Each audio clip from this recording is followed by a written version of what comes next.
Hello, this week sees anniversaries connected with two of our earliest detective story writers.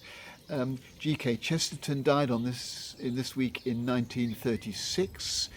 He invented Father Brown as his detective, and Dorothy Sayers, the inventor of Lord Peter Wimsey, was born on this day in 1893.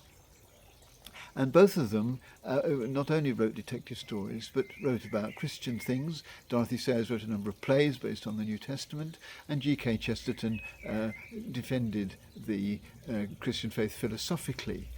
But both of them said something about us and about the way we should look at ourselves that I think is important. G.K. Chesterton was among a number of eminent people in 1900 who the Times wrote to saying, will you please tell us what you think is wrong with the world? And he replied, among other things, if you ask me to say what is wrong with the world, I need first to ask myself what is wrong with me.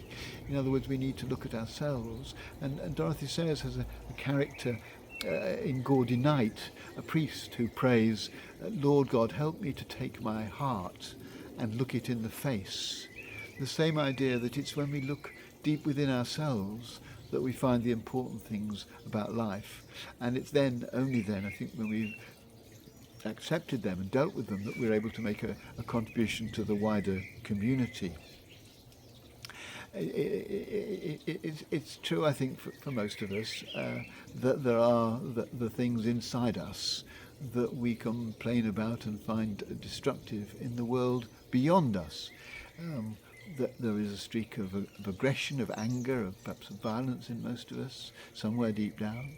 There's often a desire to have power over others. There's a desire to expand our possessions. These things, often quite deep within us, are probably there in all of us, and we need to acknowledge them and own them before we're going to be able to make a real contribution to the wider world, because there's a kind of ripple effect, isn't there?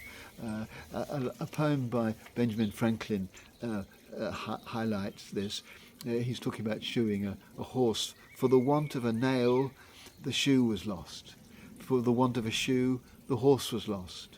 For the want of a horse, the rider was lost. For the want of a rider, the battle was lost. For the want of a battle, the kingdom was lost. And all for the want of a horseshoe nail. He's pointing out how just one person's inability to deal with what's going on inside them can have a ripple effect, a wide effect. And conversely, when we do deal with the issues inside us that relate to the wider world, when we deal with them, look them in the face, and control them in an appropriate way, then we're beginning to have an impact, even if we don't realise it, on the world around us and on its future